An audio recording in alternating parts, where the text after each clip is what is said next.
The story of Atlantis has fascinated humanity for over 2 millennia. Imagine a prosperous, magnificent city full of wealth, grand palaces, and advanced technologies, swallowed by the sea in a single catastrophic event. A civilization so advanced and powerful that even today its mere mention sparks debates and theories across the world. From detailed accounts by the Greek philosopher Plato to the latest scientific expeditions searching the ocean floor, the legend of Atlantis continues to captivate and intrigue. Our journey begins over 2,400 years ago, in ancient Greece. The philosopher Plato first described Atlantis in his works Timaeus and Critias. According to Plato, Atlantis was a thriving and militaristic society located beyond the Pillars of Hercules, a reference to what we now call the Strait of Gibraltar. This city was said to have existed about 9,000 years before Plato's time and had influence over a vast territory, stretching as far as the ancient Mediterranean. The Atlanteans, he wrote, grew increasingly corrupt and power-hungry, prompting the gods to punish them. In a single day and night, Atlantis was destroyed and sank into the ocean, never to be seen again. But here's the question that has puzzled scientists and historians for centuries. Was Atlantis a real place, or was it just a myth? And if it did exist, how could an entire city or even a continent vanish beneath the waves so quickly? First, let's explore the geological possibility of such a dramatic event. We know from modern science that natural disasters like earthquakes, volcanic eruptions, and tsunamis can have devastating effects.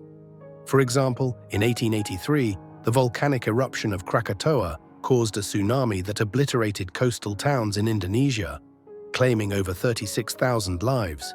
The tsunami waves traveled across the Indian Ocean, illustrating the immense destructive power nature holds. Could something similar have happened to Atlantis? Could an underwater earthquake or volcanic eruption have caused such devastation that an entire civilization was swallowed by the sea? One compelling geological theory suggests that Atlantis could have been located near the island of Santorini in the Aegean Sea. Around 1600 BCE, the island, then known as Thera, experienced one of the largest volcanic eruptions in human history. The eruption was so violent that it caused the island's center to collapse into the sea, creating a massive caldera. The event likely triggered massive tsunamis, wiping out the Minoan civilization on nearby Crete. This natural disaster had long-lasting effects on the region's climate and could explain some elements of the Atlantis story. Was Thera the real Atlantis? Many scholars believe the parallels are too strong to ignore. Another theory proposes that Atlantis could have been situated off the coast of Spain, near the marshy plains of Doñana National Park. In 2009, a research team led by Professor Richard Freund from the University of Hartford used satellite imaging and ground-penetrating radar to discover what appeared to be a series of submerged structures resembling an ancient city. Freund and his team suggested that a massive tsunami may have buried the city in mud thousands of years ago.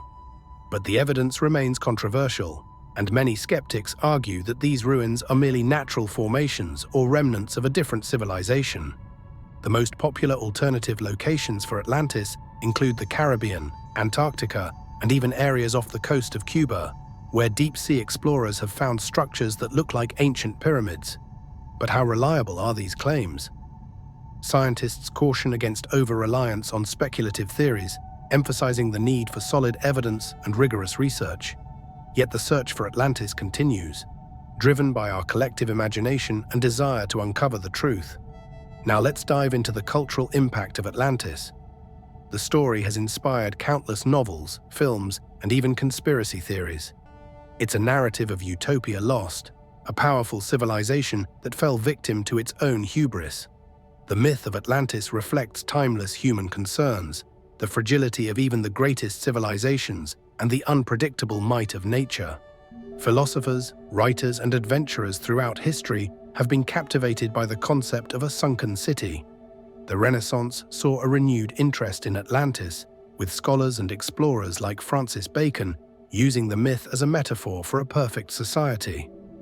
In the 19th century, American politician and writer Ignatius Donnelly published Atlantis, the Antediluvian World, a book that argued Atlantis was a real place and suggested it was the source of all advanced ancient civilizations. Donnelly's work sparked a wave of public interest and speculative theories that continue to this day. Could the legend of Atlantis be more than a cautionary tale or philosophical allegory? Could it hold remnants of collective memory from a time when sea levels were drastically different and catastrophic floods were more common? To answer this, we must consider the period when Plato claimed Atlantis existed. Roughly 11,000 years ago, at the end of the last ice age, sea levels were significantly lower. Melting glaciers and shifting tectonic plates caused vast tracts of land to become submerged. In this context, it's plausible that oral histories of these events evolved into the Atlantis myth over millennia. But why do we remain so enchanted by Atlantis? Is it simply the allure of a lost world? Or is there something deeper?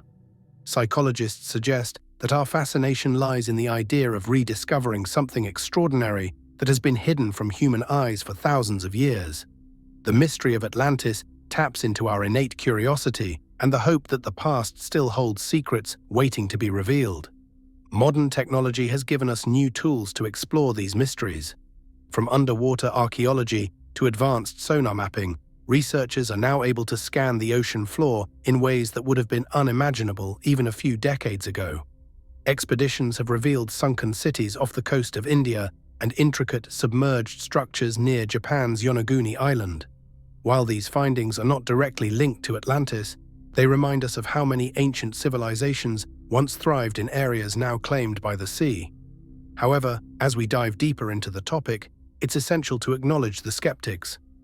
Many historians believe that Plato invented Atlantis as a moral lesson, a way to illustrate the consequences of human greed and moral decay. They argue that searching for Atlantis is a fruitless endeavor, a distraction from uncovering tangible and documented history. Yet, for every skeptic, there is a dreamer who believes that one day we might find undeniable proof of the lost city. In recent years, scientific discoveries have reignited interest in submerged ancient sites. Geologists have identified places where massive land shifts could have caused entire regions to sink dramatically. Climate scientists have also noted that during the Younger Dryas period, a sudden and severe cooling event, roughly 12,000 years ago, catastrophic flooding could have reshaped coastlines worldwide. These facts offer a plausible backdrop to the Atlantis narrative, merging myth with potential historical events. What about the Atlantean culture itself? Plato described Atlantis as a highly sophisticated society with advanced engineering and monumental architecture. The city's centerpiece was a series of concentric circles of land and water, with a magnificent temple dedicated to Poseidon. It was a utopian society that eventually fell into corruption and decadence. But were there real cultures that could have served as inspiration for this tale? Scholars have noted similarities between Atlantis and the Minoan civilization, renowned for its architectural and artistic achievements, or the wealthy seafaring Phoenicians who dominated Mediterranean trade routes. And while the myth remains shrouded in mystery, its impact on art and culture is undeniable. Atlantis has become a symbol of humanity's eternal quest for lost knowledge, the hope of rediscovering something extraordinary. Films like Disney's Atlantis: The Lost Empire and novels such as Jules Verne's 20,000 Leagues Under the Sea have further cemented the legend in popular culture. Even in architecture, the concept of a lost utopia influences modern urban designs and eco-friendly cities. So could Atlantis still be out there, waiting to be found? Or is it destined to remain an enigma, forever lost to the depths of history and human imagination? Perhaps the true treasure lies not in the ruins of a forgotten civilization, but in the enduring mystery that continues to inspire and challenge us. As we conclude, remember that the legend of Atlantis reminds us of the dual nature of human progress. Our greatest achievements can be undone in an instant by nature's overwhelming force. The story of a lost city under the sea serves as a timeless warning about the delicate balance between civilization and the environment. Thank you for joining us on this journey into the depths of one of history's greatest mysteries. If you enjoyed this exploration, don't forget to like, comment, and subscribe. Who knows what other secrets the past holds, just waiting to be uncovered.